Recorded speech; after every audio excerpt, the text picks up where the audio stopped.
Apakah pemasangan ring ini hanya boleh dilakukan oleh pasien penyakit jantung koroner yang sudah tersumbat lebih dari 70%, dokter?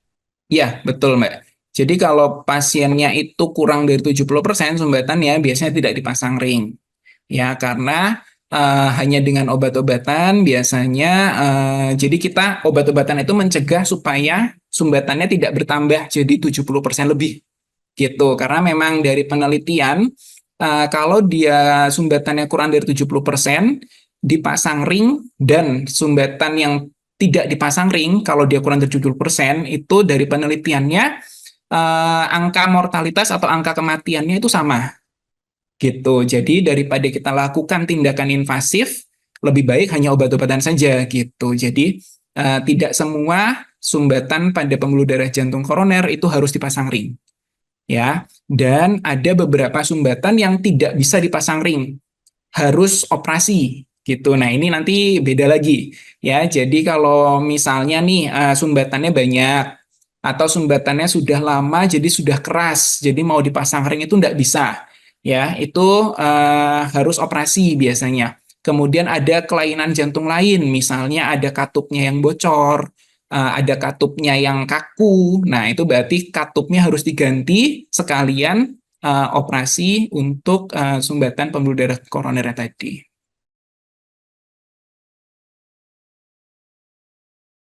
Untuk terapinya tadi ya Mbak, jadi terapinya itu selain obat-obatan, jadi gini, orang kalau sudah punya penyakit jantung koroner itu wajib minum obat, jelas ya. Obatnya tidak boleh telat, tidak boleh berhenti, harus seumur hidup. Nah, ini tadi mitos satu lagi.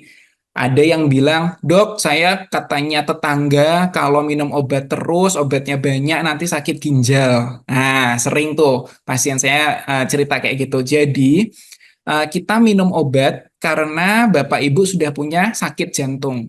Kita minum obat supaya jantung Bapak Ibu sehat. Kalau jantungnya sehat, ginjalnya ikut sehat. Ya, jadi jangan dibalik. Jangan, nanti kalau banyak minum obat, ginjalnya sakit. Lah, kalau Bapak Ibu nggak minum obat, jantungnya sakit. Kalau jantungnya sakit, ginjalnya ikut sakit. Ya, jadi yang di apa mindsetnya itu harus dirubah. Jadi saya punya sakit jantung, saya minum obat jantung untuk menyehatkan jantung saya. Kalau jantung saya sehat, organ-organ lain akan sehat, otaknya sehat, paru-parunya sehat, ginjalnya sehat, semuanya sehat. Gitu ya.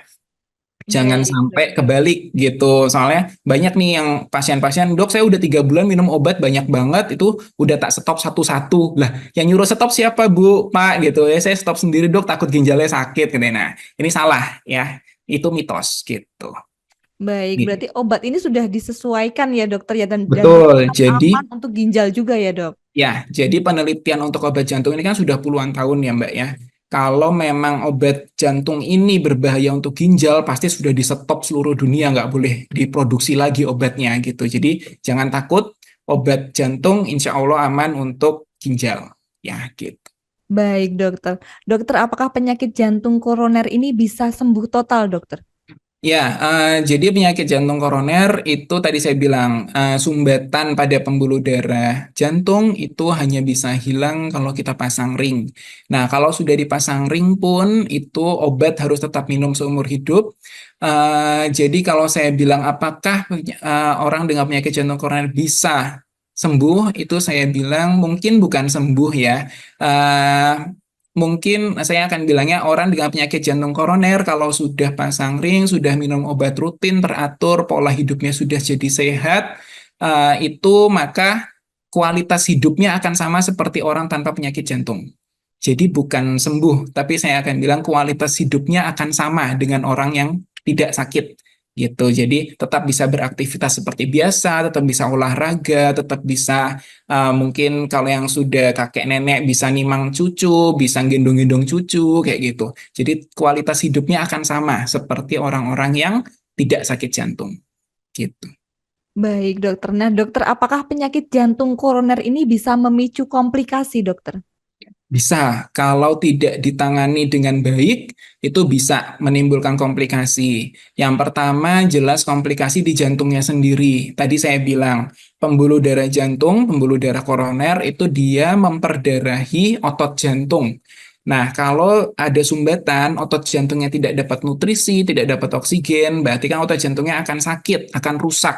Nah, itu bisa menimbulkan gangguan irama jantung, misalnya, ya. Jadi irama jantungnya bisa berubah, bisa melambat kurang dari 60 kali per menit, atau bisa makin cepat, lebih dari 100 kali per menit, atau jadi tidak teratur, yang harusnya dia iramanya tap, tap, tap, tap. Nah, nanti begitu ada kerusakan di otot jantung, iramanya jadi tap, terap, tap, tap, terap, tap, tap, gitu. Jadi tidak teratur. Itu bisa.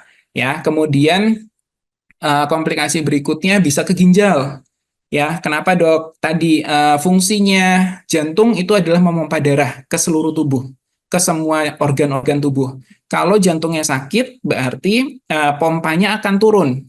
Begitu pompanya turun, berarti kan darah yang harusnya memberikan nutrisi ke semua organ juga akan berkurang, termasuk ke ginjal.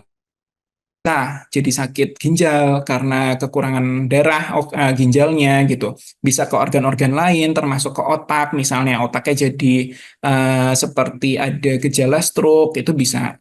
Ya, jadi kalau ada penyakit jantung koroner itu tidak boleh kita anggap enteng, harus kita obati seperti itu. Download Tribun X sekarang. Menghadirkan lokal menjadi Indonesia.